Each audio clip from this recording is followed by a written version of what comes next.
এখানে কথা বলতে আমার মানে বুক কাঁপতেছে। আলহামদুলিল্লাহ, এটা আমাদের জন্য একটা শুভ লক্ষণ।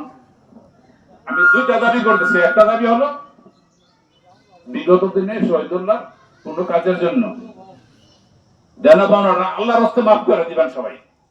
আল্লাহর রাস্তে সবাই মাফ করে দিবেন দেনা পাওনাটা।